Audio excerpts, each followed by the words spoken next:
नहीं धारण करूं। मंगलसूत्र पहनती हो कि नहीं? बोलो। अब कोई स्त्री कहे कि जय मैं सुहागन हूं पर मैं मांग नहीं भरूंगी, मंगलसूत्र नहीं पहनूंगी, चूड़ी नहीं पहनूंगी, तो देखो गड़बड़ है। बताइए, हम सनातनियों के यहां मांग भरना, मंगलसूत्र पहनना ये परंपरा है या नहीं? अब आप कहो जी मैं विवाह तो करूंगी पर मंगलसूत्र नहीं, मांग नहीं, चूड़ी नहीं धारण करूं, तो ये तो मैया मनमाना हो गया। सनातन में रहना है तो सनातन की परंपराओं को फॉलो करना होगा। और हर जगह ये है, सबका रिवाज है, मुसलमानों का भी अपना रिवाज है। मुसलमान कहते हैं कि भाई मुसलमान रहना है तो नमाज करनी होगी, और वहां की महिलाओं को और करना, कहने से ज्यादा बढ़िया करके बताना है। मेरी मंत्र हमारे यामुनाचार्य जी को प्राप्त हुआ, वही मंत्र हमारे श्री रामानुजाचार्य स्वामी जी को प्राप्त हुआ, वही मंत्र हमने परंपरागत गुरु परंपरा से पाया। जो मंत्र मैं जपता हूं वही मंत्र पांव दबाते हुए लक्ष्मी जी भगवान के चरण दबाते हुए जपती, ये परंपरा। पर एक बार इंद्र ने अपने गुरु जी का अपमान कर दिया, इंद्र ने गुरु जी का अपमान कर दिया। गुरु जी नाराज हो गए, छोड़ के इंद्र को चले गए। इंद्र ने बहुत खोज की, मिले नहीं। अब इंद्र ने विश्वरूप को गुरु बनाया। विश्वरूप ने नारायण कवच की दीक्षा दी। नारायण कवच का ज्ञान, ओम हरिर्विदध्यान मम सर्वरक्षा न्यस्तांग्रि पद्मः पद्गेन्द्र पृष्ठे दरारि चरमा सिगदे सुचा। इंद्र बलवान हुए। विश्वरूप ने राक्षसों को यज्ञ में आहुति दे दी। इंद्र ने गुरु की हसर को प्रकट किया और इंद्र के हाथों वृत्तासुर का युद्ध हुआ। वृत्तासुर की मृत्यु हुई और वृत्तासुर भगवत धाम गए। इंद्र के द्वारा मृत्यु हुई। ये वृत्तासुर पिछले जन्म में भक्त थे, किसी कारणवश राक्षस बने, आज इनका परम कल्याण हुआ, परम गति हुई। भगवान के एक परम भक्त हैं जिनका नाम है प्रहलाद। यदा क्या बन गया अपने बेटे का? क्या बन गया? क्यों बन गया? क्योंकि प्रहलाद जी भक्ति करते। प्रहलाद जी क्या करते हैं? कई लोग डरते रहते, हम मर ना जाए, मर ना जाए। मरोगे तो हो, कितने दिन जियोगे? मरना तो अटल सत्य है। इसलिए डर के नहीं मरना चाहिए। जिंदगी में मौत आएगी तो मर भी लेंगे, मौत से पहले मरना क्या। बिंदास जिया करो, मौत से भयभीत होने की जरूरत नहीं।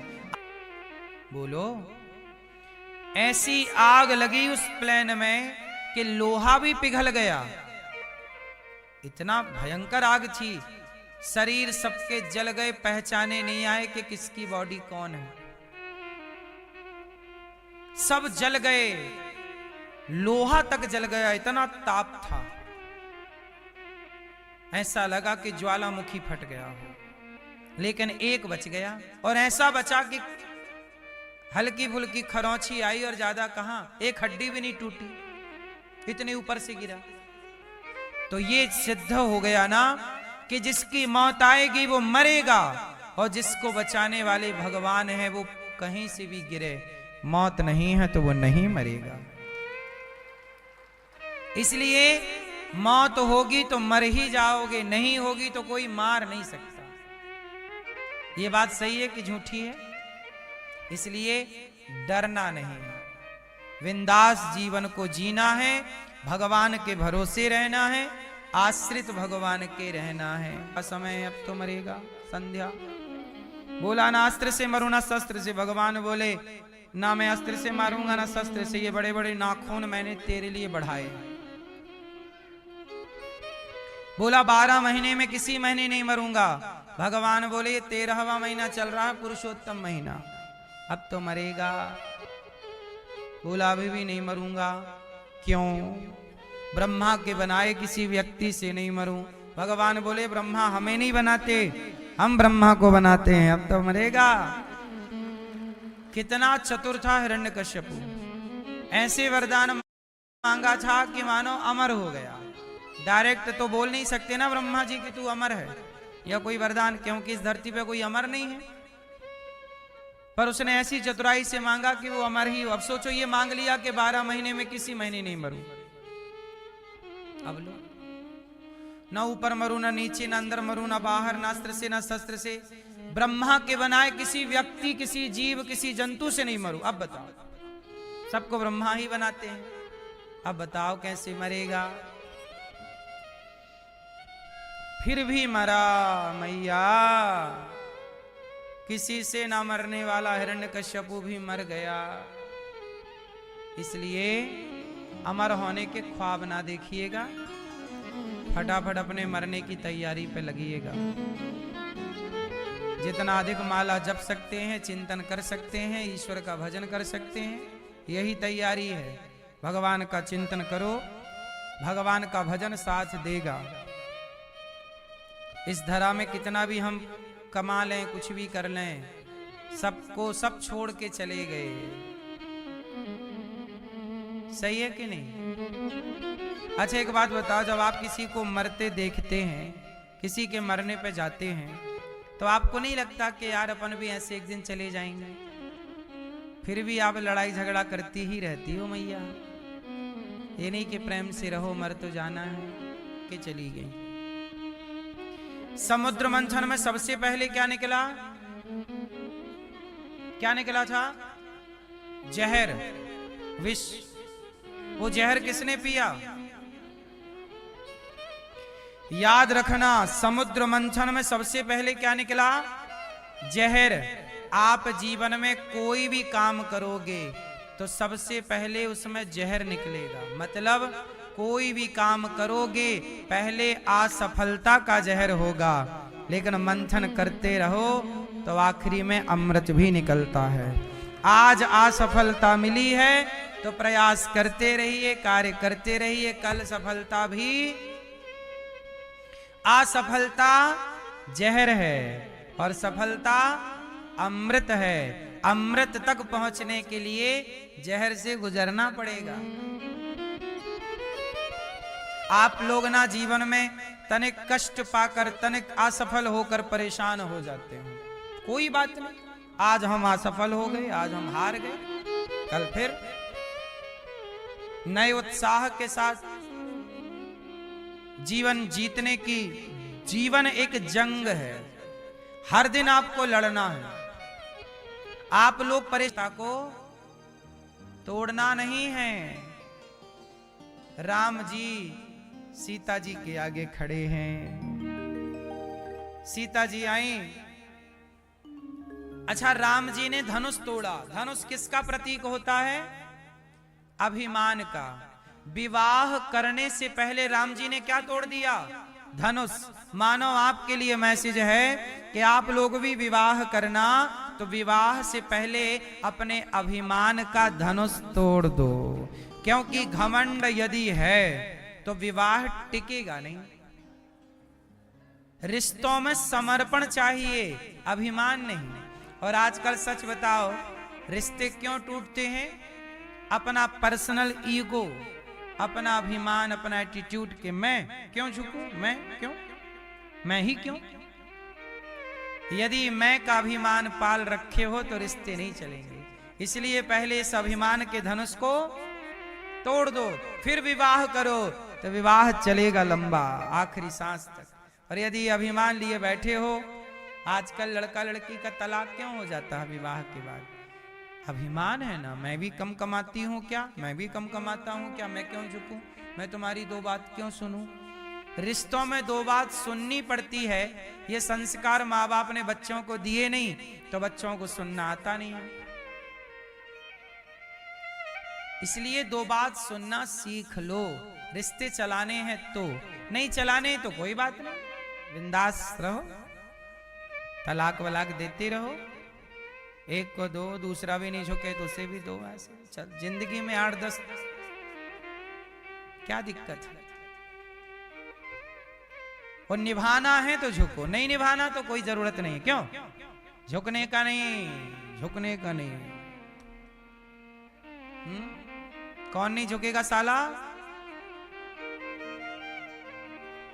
कौन नहीं झुकेगा? है? पुष्पा झुकेगा नहीं साला।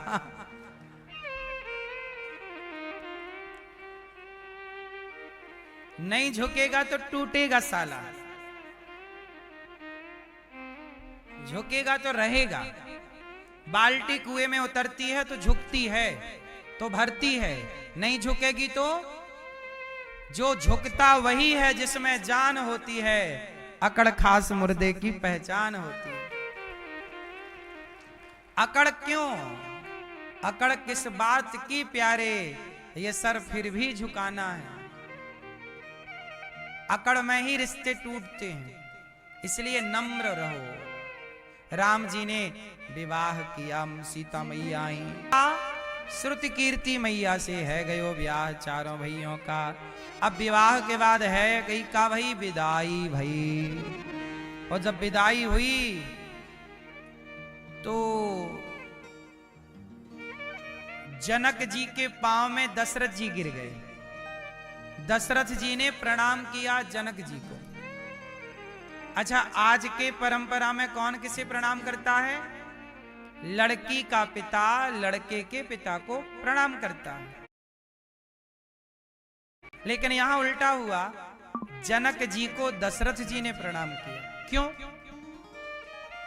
जनक जी बोले, दशरथ जी मैं तो लड़की का पिता हूं, मैं तो छोटा हूं, आप लड़के के पिता हैं, मैं आपको प्रणाम करूंगा।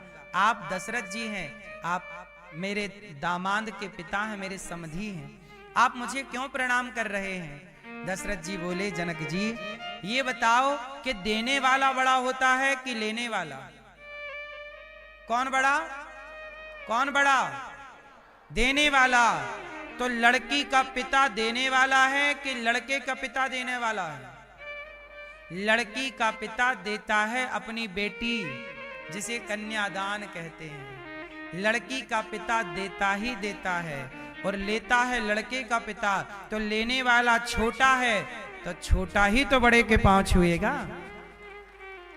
जनक जी बोले मैं छोटा हूं। दशरथ जी बोले नहीं, आप बड़े हैं।